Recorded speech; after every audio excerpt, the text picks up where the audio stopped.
Hello दोस्तों, नमस्कार। SPP classes YouTube channel में फिर से आपका स्वागत है। मैं सोनपाल प्रजापति। अगर पहले कभी भी आपने कोई भी कंपटीशन एग्जाम दिया हो, जैसे यूपीएससी का दिया हो या एसएससी का दिया हो या स्टेट पीएससी का दिया हो या रेलवे का दिया हो, जिसमें मैथ्स एक सब्जेक्ट के रूप में हो, तो ये सवाल आपके लिए अनजान नहीं है। क्योंकि ये ऐसा सवाल है जो किसी भी कंपटीशन सवाल में, अगर मैथ अगर एक सब्जेक्ट है तो उसमें ये सवाल, इस टाइप का सवाल जरूर पूछा गया हो। अगर नहीं भी पूछा गया आपके सामने, हो सकता है एक दो बार आपने दिया हो और ये सवाल नहीं आया हो, तो अभी आ जाएगा भविष्य में। तो अगर आपने इस वीडियो को स्किप कर दिया तो हो सकता है उस समय एग्जाम के टाइम में आपको याद आए कि उस दिन सीख लिया होता तो आज हम इस प्रश्न को आसानी से सोल्व कर देते। परसेंटेज का ये छठा पार्ट है। इससे पहले जो 5 पार्ट थे उसमें भी हमने सभी ऐसे इंपॉर्टेंट प्रश्न उठाए हैं जो कभी न कभी परीक्षा में पूछे गए हैं या भविष्य में पूछे जाने की प्रबल संभावनाएं हैं, और इनको बिल्कुल शॉर्ट तरीके से मैंने बताया। अगर एक बार आपने सीख लिया तो आप इसको कभी भूल ही नहीं पाओगे। तो परसेंटेज का पार्ट 6 शुरू करने से पहले आपसे एक रिक्वेस्ट है, अगर आप चैनल पर नए हैं तो कृपया चैनल को सब्सक्राइब कर लीजिए और बेल आइकन को दबा लीजिए, ताकि आने वाली और भी वीडियो की नोटिफिकेशन सबसे पहले आपको मिल सके। और अगर वीडियो पसंद आए तो कृपया लाइक कर दीजिए। तो आइए परसेंटेज का पार्ट 6 शुरू करते हैं। पहले एक बार हम सवाल को समझ लेते हैं, क्योंकि इसको समझने में ही दिक्कत होती है कईयों को कि ये क्या पूछ रहा है और क्या हमें इसका आंसर कैसे निकालना है। देखिए, किसी परीक्षा में 30% छात्र हिंदी में तथा 25% छात्र अंग्रेजी में तथा 10% छात्र दोनों विषयों में फेल हुए, तो कुल पास होने वाले छात्रों का प्रतिशत कितना है। यानी एक परीक्षा हुई जिसमें 30% छात्र ऐसे थे जो हिंदी में फेल हो गए और 25% छात्र ऐसे थे जो अंग्रेजी में फेल हो गए, और 10% छात्र ऐसे भी थे जो हिंदी में भी फेल हो गए और अंग्रेजी में भी फेल हो गए। अब ये बताइए, कुल पास होने वाले छात्रों का प्रतिशत कितना है। कुल ऐसे कितने प्रतिशत छात्र थे जो ना हिंदी में फेल हुए हों ना अंग्रेजी में फेल हुए हों, दोनों विषयों में पास हुए हों। पास होने वाले छात्रों का हमें प्रतिशत निकालना है। तो देखिए, प्रश्न को एक बार समझिए।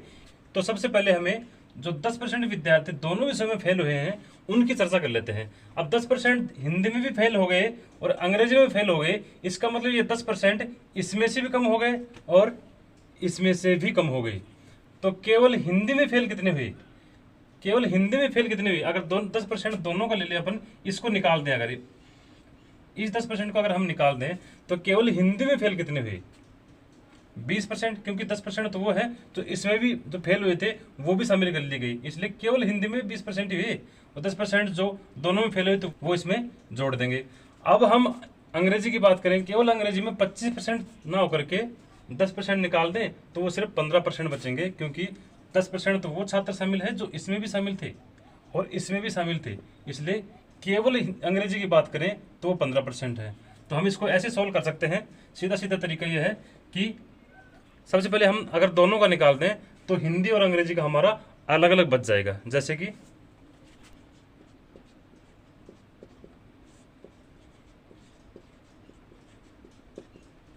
दोनों विषयों में फेल कितने थे, समझिए प्रश्न को एक बार। जो दोनों विषयों में फेल थे वो थे 10%। 10% छात्र वो थे जो दोनों विषयों में फेल हो गए थे। अब केवल हिंदी की बात करें अपन, तो केवल हिंदी में कितने बच जाएंगे। अभी 10% दिया, सम्मिलित हो गए उसमें, और केवल हिंदी में बचेंगे अब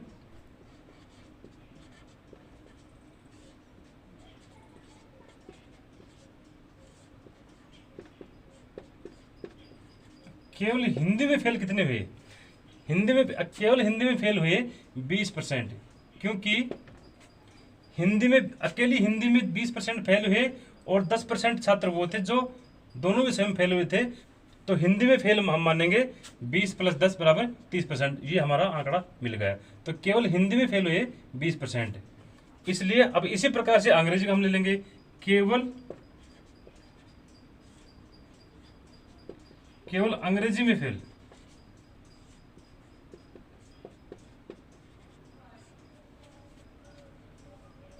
केवल अंग्रेजी में कितने परसेंट छात्र फेल हुए। अब ये दिखा रहा है कि 25% छात्र अंग्रेजी में फेल हुए, तो अब 10% वो छात्र भी शामिल हैं जो इसमें भी दोनों में शामिल थे, वो तो हमने पहले लिख दिया। तो बचे हुए बच गए ना, इसको निकाल करके जो बच गए वो थे केवल अंग्रेजी में, वो थे 25 में से 10 निकालो तो 15%। ठीक है।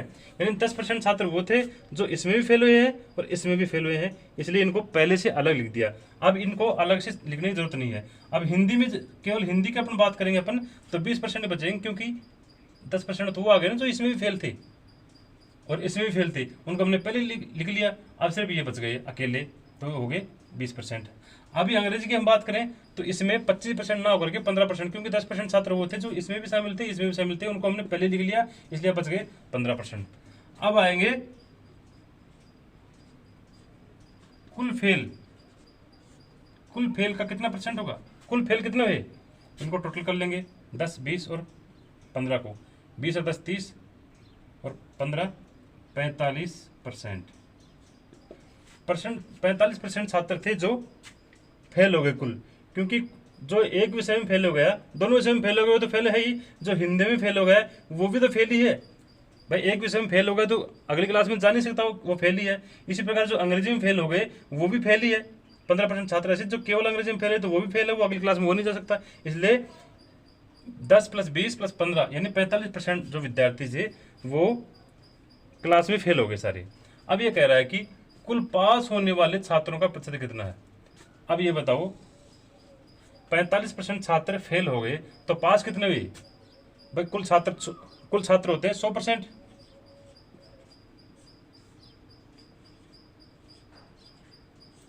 कुल छात्र होते हैं 100%, उसमें से 45% हो गए फेल हुए 45%। तो पास कितने हुए, ये लो घटा दो इसमें, तो माइनस सीधा ये, तो 100 - 45 बराबर 55%। 55% छात्र ऐसे थे जो पास हुए, और यही उसने पूछा कि पास होने वाले छात्रों का प्रतिशत कितना है, तो ये हमारा आंसर होगा। ठीक है, इसने केवल प्रतिशत पूछा है कि पास होने वाले छात्रों का प्रतिशत कितना है। अगर वो ये भी पूछ सकता था कि कुल छात्र इतने थे, इतने हिंदी में फेल हो गए, इतने अंग्रेजी में फेल हो गए, इतने दोनों में फेल हो गए, तो पास होने वाले छात्रों की संख्या कितनी है, वो ये भी पूछ सकता है। तो हम जैसे परसेंटेज तो अपने सामने आएगा, इस प्रकार से हम उसका जब परसेंटेज आएगा तो हम उन छात्रों की संख्या भी उसमें से निकाल देते, जो टोटल छात्र होते उनको 100% मान करके उसमें उसका 55% निकाल देते, तो अपना पास होने वाले विद्यार्थियों का प्रतिशत आ जाता है। ऐसा एक सवाल ले लेते हैं जिसमें संख्या दी हुई है, जैसे इसी प्रकार का सवाल है फेल होने वाले और पास होने वाले। ये हमने दूसरा सवाल लिया है, उसके मिलता जैसा लगता है देखने में, लेकिन ये वैसा नहीं है, थोड़ा सा डिफरेंस है इसमें। इस संख्या का डिफरेंस तो है ही है, लेकिन पास होने वाले विद्यार्थियों का फेल होने वाले विद्यार्थियों का प्रतिशत इसमें निकालना पड़ेगा हमें। जैसे एक बार हम सवाल को समझते हैं, क्या लिखा हुआ है कि किसी परीक्षा में 70% छात्र गणित में तथा 80% अंग्रेजी में पास होते हैं। ये पास होते लिखा है इसमें पहले। यदि 10% छात्र दोनों विषयों में फेल हुए, अब ये फेल है, तो दोनों विषयों में फेल हुए हैं, अब ये फेल है। यदि 144 छात्र दोनों विषयों में पास होते हैं तो कुल छात्र कितने थे। यहाँ पास का पूछा इसने, पास और फेल में कंफ्यूजन नहीं होना है। जहाँ पास दिया हुआ है तो हमें तीनों कैटेगरी को हमें सेम करना। अगर यहाँ फेल दिया हुआ है तो हमें इसमें भी फेल ही करना पड़ेगा, या अगर यहाँ पास दिया होता तो इसको भी हम पास ही कर लेते। अगर सेम होता तो हमें कोई दिक्कत नहीं थी, हम एक बार दोनों को निकाल लेते, उसके बाद इस दोनों वाली संख्या को दोनों परसेंटेज में घटा करके दोनों को अलग अलग निकाल लेते। लेकिन इसमें पहले लिखा हुआ है कि 10% छात्र ऐसे थे जो दोनों विषयों में फेल हुए हैं। अब हम इसको डायरेक्टली इसमें से नहीं घटा सकते, क्योंकि ये लिखा हुआ कि 70% तो दोनों विषय 70% तो छात्र गणित में पास हुए हैं और 80% छात्र अंग्रेजी में पास हुए हैं। अगर इसमें से हम डायरेक्टली सीधे ही हम देख करके हम दोनों का इसमें से घटा देंगे तो हमारा आंसर 100% गलत ही होगा। इसलिए इनको भी हमें फेल निकालना है, क्योंकि ये फेल दिया हुआ है, 10% छात्र दोनों विषय में फेल थे ना, तो इसका भी हमें फेल परसेंट निकालना पड़ेगा। कैसे, देखिए फेल प्रतिशत दोनों है। एक तो है गणित में और दूसरा है अंग्रेजी में। फेल परसेंट कितना है, अगर गणित में 70% छात्र गणित में पास होते हैं तो फेल कितने हैं, 100 - 70 बराबर 30%। 30% छात्र गणित में फेल है। कुल छात्रों का 70% गणित, कुल छात्रों में 70% छात्र गणित में पास हुए हैं। ये 70% अगर पास हुए हैं तो फेल तो 30% हुए ना। इसी प्रकार अंग्रेजी में 80% छात्र अंग्रेजी में पास हुए हैं, तो फेल कितने हुए? फेल होते हैं 100 माइनस 80 बराबर 10%, सॉरी 20%। 20% छात्र ऐसे हैं जो अंग्रेजी में फेल हुए हैं। ये गणित में फेल है और ये अंग्रेजी में फेल है। अभी हम दोनों विषयों का अलग अलग निकाल लेंगे। सबसे पहले तो दोनों विषयों का एक साथ निकाल लेते हैं। दोनों विषयों में फेल, पिछले सवाल की तरह ही है। दोनों विषयों में फेल हुए 10%, जो सवाल में दिया हुआ है एज इट इज हमने लिख दिया। अब केवल गणित में फेल हम निकालेंगे कैसे, बताइए?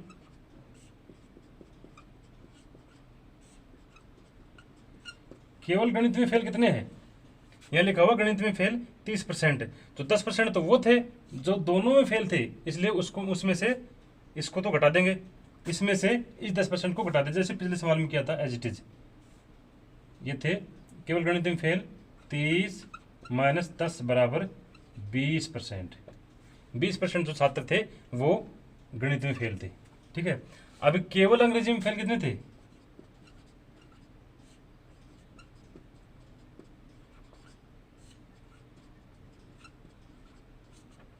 केवल अंग्रेजी में फेल, इसमें लिखा हुआ अंग्रेजी में फेल है अपना 20%।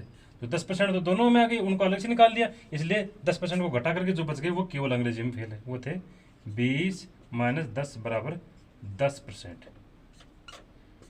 अभी ये हमारा फेल का परसेंट आ गया, तीनों वाला ये आ गया फेल का परसेंटेज।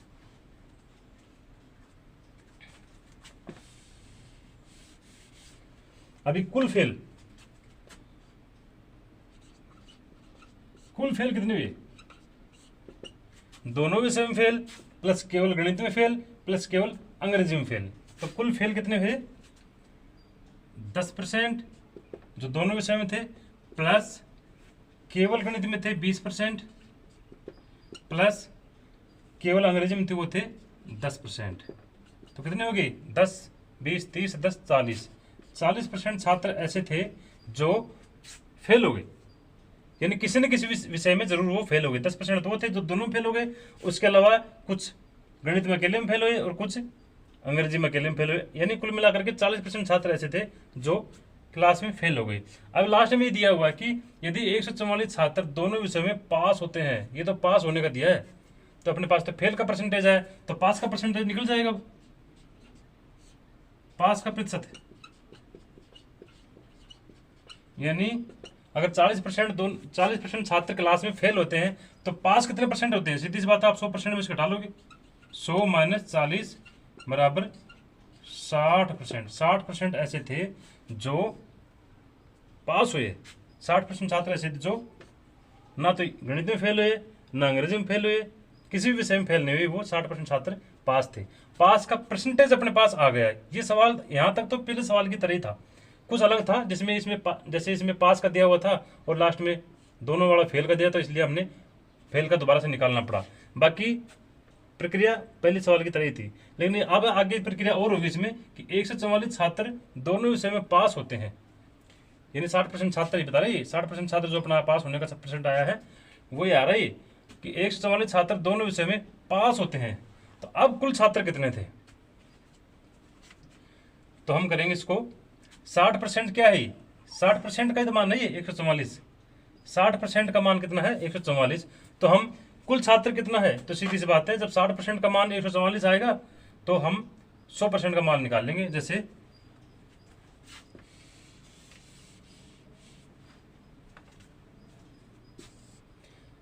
साठ परसेंट का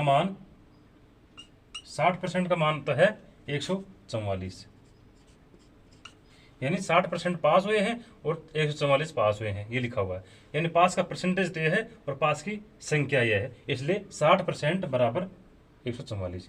अब 1% बराबर, एक ही नेम की दूसरी लाइन में हम 1 का निकालते हैं, तो वो होगा 144 बट्टे में ये संख्या नीचे।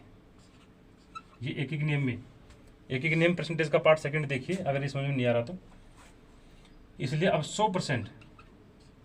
100% का मान कितना होगा? 100% का मतलब हमें ये कुल छात्र पूछा है कि छात्र कुल कितने थे, तो 100% कुल तो 100% ही होता है, इसलिए 100% बराबर 144/60।